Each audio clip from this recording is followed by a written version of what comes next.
Chapter 60, The Presumption of Saul. This chapter is based on 1 Samuel 13 and chapter 14. After the assembly at Gilgal, Saul disbanded the army that had, at his call, arisen to overthrow the Ammonites, reserving only 2,000 men to be stationed under his command at Michmash, and 1,000 to attend his son Jonathan at Gibeah. Here was a serious error. His army was filled with hope and courage by the recent victory, and had he proceeded at once against other enemies of Israel, a telling blow might have been struck for the liberties of the nation. Meanwhile, their warlike neighbors, the Philistines, were active. After the defeated Ebenezer, they had still retained possession of some hill fortresses in the land of Israel, and now they established themselves in the very heart of the country. In facilities, arms, and equipments, the Philistines had great advantage over Israel. During the long period of their oppressive rule, they had endeavored to strengthen their power by forbidding the Israelites to practice the trade of smiths, lest they should make weapons of war. After the conclusion of peace, the Hebrews had still resorted to the Philistine garrisons for such work as needed to be done. Controlled by love of ease and the abject spirit induced by long oppression, the men of Israel had, to a great extent, neglected to provide themselves with weapons of war. Bows and slings were used in warfare, and these the Israelites could obtain. But there were none among them, except Saul and his son Jonathan, who possessed a spear or a sword. It was not until the second year of Saul's reign that an attempt was made to subdue the Philistines.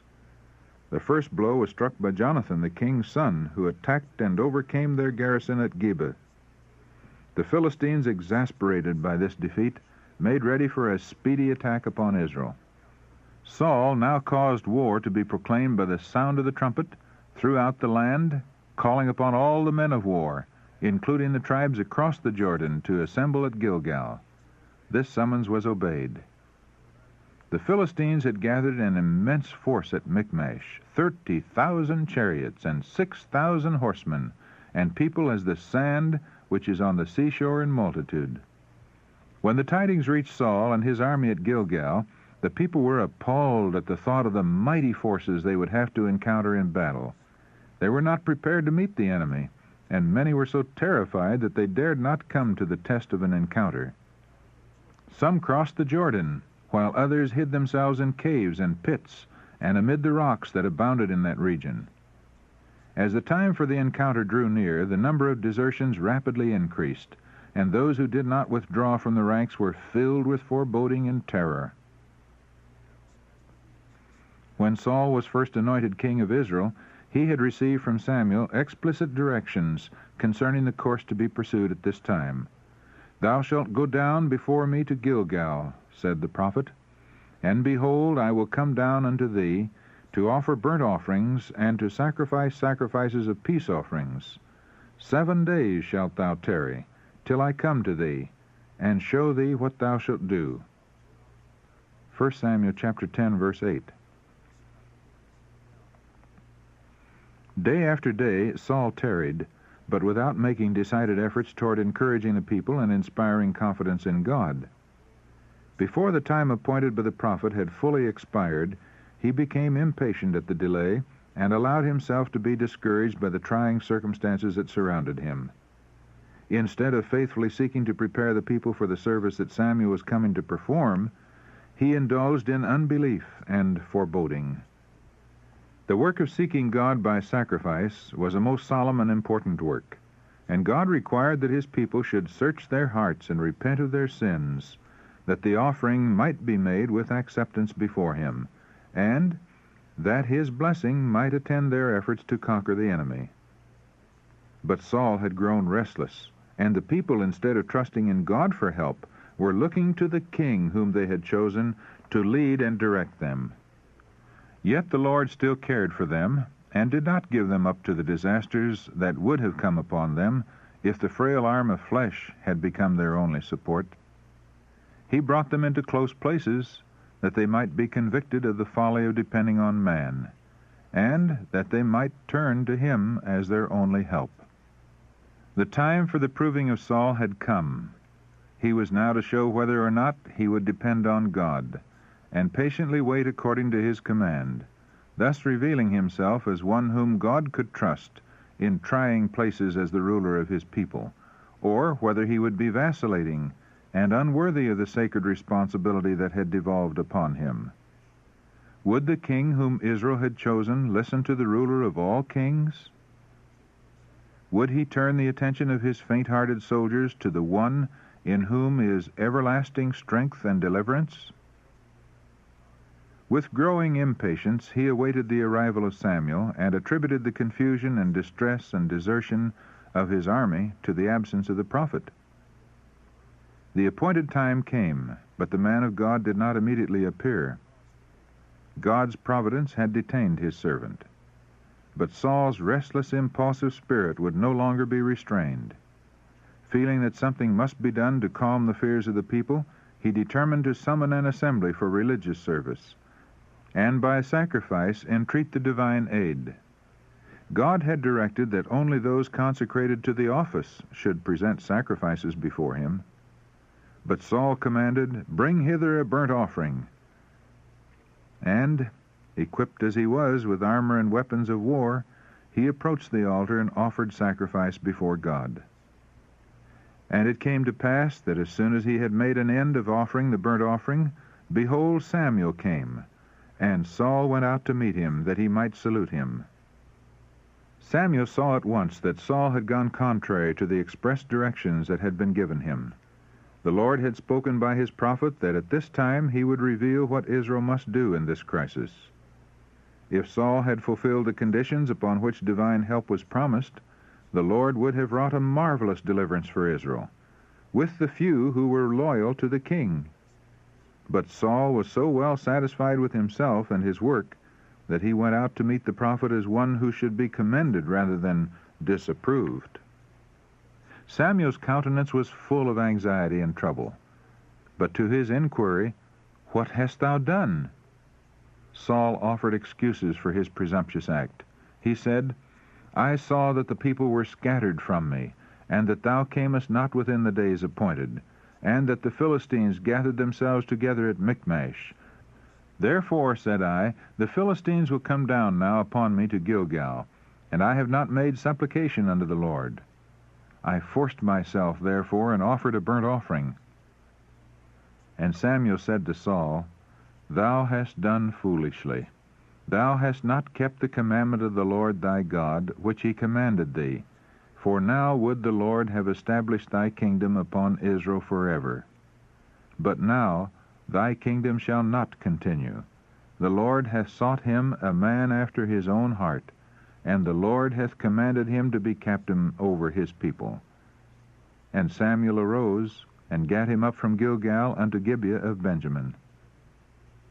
Either Israel must cease to be the people of God, or the principle upon which the monarchy was founded must be maintained, and the nation must be governed by a divine power. If Israel would be wholly the Lord's, if the will of the human and earthly were held in subjection to the will of God, he would continue to be the ruler of Israel. So long as the king and the people would conduct themselves as subordinate to God, so long he could be their defense. But in Israel no monarchy could prosper that did not in all things acknowledge the supreme authority of God. If Saul had shown a regard for the requirements of God in this time of trial, God could have worked his will through him. His failure now proved him unfit to be the vicegerent of God to his people. He would mislead Israel. His will, rather than the will of God, would be the controlling power. If Saul had been faithful, his kingdom would have been established forever. But since he had failed, the purpose of God must be accomplished by another. The government of Israel must be committed to one who would rule the people according to the will of heaven. We do not know what great interests may be at stake in the proving of God. There is no safety except in strict obedience to the Word of God. All his promises are made upon condition of faith and obedience, and a failure to comply with his commands cuts off the fulfillment to us of the rich provisions of the Scriptures. We should not follow impulse, nor rely on the judgment of men. We should look to the revealed will of God and walk according to his definite commandment, no matter what circumstances may surround us. God will take care of the results. By faithfulness to His Word, we may in time of trial prove before men and angels that the Lord can trust us in difficult places to carry out His will, honor His name, and bless His people. Saul was in disfavor with God and yet unwilling to humble his heart in penitence. What he lacked in real piety, he would try to make up by his zeal in the forms of religion. Saul was not ignorant of Israel's defeat when the ark of God was brought into the camp by Hophni and Phinehas. And yet, knowing all this, he determined to send for the sacred chest and its attendant priest. Could he by this means inspire confidence in the people, he hoped to reassemble his scattered army and give battle to the Philistines. He would now dispense with Samuel's presence and support, and thus free himself from the prophet's unwelcome criticisms and reproofs. The Holy Spirit had been granted to Saul to enlighten his understanding and soften his heart. He had received faithful instruction and reproof from the prophet of God. And yet, how great was his perversity! The history of Israel's first king presents a sad example of the power of early wrong habits. In his youth, Saul did not love and fear God, and that impetuous spirit, not early trained to submission, was ever ready to rebel against divine authority. Those who, in their youth, cherish a sacred regard for the will of God, and who faithfully perform the duties of their position, will be prepared for higher service in after life. But men cannot, for years, pervert the powers that God has given them, and then, when they choose to change, find these powers fresh and free for an entirely opposite course. Saul's efforts to arouse the people proved unavailing. Finding his force reduced to 600 men, he left Gilgal and retired to the fortress at Geba, lately taken from the Philistines. This stronghold was on the south side of a deep, rugged valley, or gorge, a few miles north of the site of Jerusalem.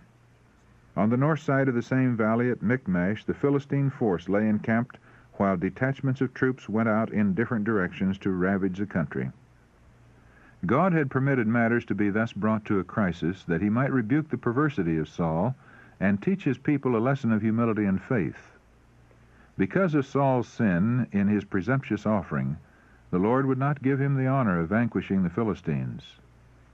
Jonathan, the king's son, a man who feared the Lord, was chosen as the instrument to deliver Israel. Moved by a divine impulse, he proposed to his armor-bearer that they should make a secret attack upon the enemy's camp. It may be, he urged, that the Lord will work for us, for there is no restraint to the Lord to save by many or by few. The armor-bearer, who also was a man of faith and prayer, encouraged the design, and together they withdrew from the camp secretly, lest their purpose should be opposed. With earnest prayer to the guide of their fathers, they agreed upon a sign by which they might determine how to proceed. Then, passing down into the gorge, separating the two armies, they silently threaded their way under the shadow of the cliff, and partially concealed by the mounds and ridges of the valley. Approaching the Philistine fortress, they were revealed to the view of their enemies, who said tauntingly, "Behold, the Hebrews come forth out of the holes where they had hid themselves."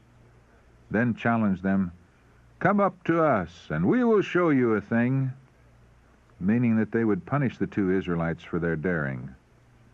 This challenge was the token that Jonathan and his companion had agreed to accept as evidence that the Lord would prosper their undertaking. Passing now from the sight of the Philistines and choosing a secret and difficult path, the warriors made their way to the summit of a cliff that had been deemed inaccessible and was not very strongly guarded. Thus they penetrated the enemy's camp and slew the sentinels, who, overcome with surprise and fear, offered no resistance. Angels of heaven shielded Jonathan and his attendant. Angels fought by their side, and the Philistines fell before them. The earth trembled as though a great multitude with horsemen and chariots were approaching. Jonathan recognized the tokens of divine aid, and even the Philistines knew that God was working for the deliverance of Israel. Great fear seized upon the host, both in the field and in the garrison. In the confusion, mistaking their own soldiers for enemies, the Philistines began to slay one another. Soon the noise of the battle was heard in the camp of Israel. The king's sentinels reported that there was great confusion among the Philistines, and that their numbers were decreasing. Yet it was not known that any part of the Hebrew army had left the camp. Upon inquiry, it was found that none were absent except Jonathan and his armor-bearer. But seeing that the Philistines were meeting with a repulse, Saul led his armies to join the assault. The Hebrews who had deserted to the enemy now turned against them. Great numbers also came out of their hiding places, and as the Philistines fled, discomfited, Saul's army committed terrible havoc upon the fugitives. Determined to make the most of his advantage, the king rashly forbade his soldiers to partake of food for the entire day, enforcing his command by the solemn imprecation, "Cursed be the man that eateth any food until evening, that I may be avenged on mine enemies." The victory had already been gained, without Saul's knowledge or cooperation, but he hoped to distinguish himself by the utter destruction of the vanquished army. The command to refrain from food was prompted by selfish ambition, and it showed the king to be indifferent to the needs of his people when these conflicted with his desire for self-exaltation. To confirm his prohibition by a solemn oath showed Saul to be both rash and profane. The very words of the curse give evidence that Saul's zeal was for himself, and not for the honor of God. He declared his object to be, not that the Lord may be avenged on his enemies, but that I may be avenged on mine enemies. The prohibition resulted in leading the people to transgress the command of God. They had been engaged in warfare all day, and were faint for want of food. And as soon as the hours of restriction were over, they fell upon the spoil and devoured the flesh with the blood, thus violating the law that forbade the eating of blood. During the day's battle, Jonathan, who had not heard of the king's command, unwittingly offended by eating a little honey as he passed through a wood. Saul learned of this at evening. He had declared that the violation of his edict should be punished with death. And though Jonathan had not been guilty of a willful sin, though God had miraculously preserved his life and had wrought deliverance through him, the king declared that the sentence must be executed. To spare the life of his son would have been an acknowledgment on the part of Saul that he had sinned in making so rash a vow. This would have been humiliating to his pride. God do so and more also was his terrible sentence. Thou shalt surely die, Jonathan. Saul could not claim the honor of the victory, but he hoped to be honored for his zeal in maintaining the sacredness of his oath. Even at the sacrifice of his son, he would impress upon his subjects the fact that the royal authority must be maintained. At Gilgal, but a short time before, Saul had presumed to officiate as a priest, contrary to the command of God. When reproved by Samuel, he had stubbornly justified himself.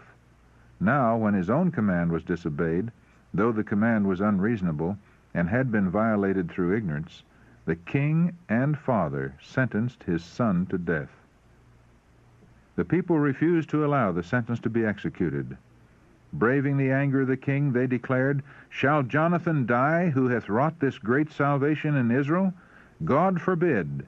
As the Lord liveth, there shall not one hair of his head fall to the ground, for he hath wrought with God this day." The proud monarch dared not disregard this unanimous verdict, and the life of Jonathan was preserved. Saul could not but feel that his son was preferred before him, both by the people and by the Lord. Jonathan's deliverance was a severe reproof to the king's rashness. He felt a presentiment that his curses would return upon his own head. He did not longer continue the war with the Philistines, but returned to his home moody and dissatisfied.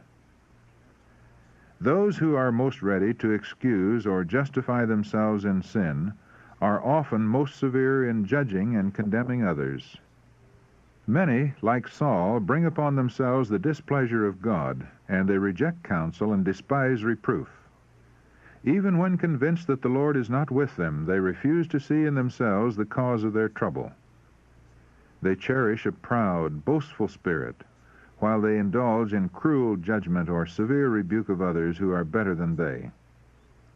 Well would it be for such self-constituted judges to ponder those words of Christ, "With what judgment ye judge, ye shall be judged, and with what measure ye mete, it shall be measured to you again." Matthew chapter 7, verse 2.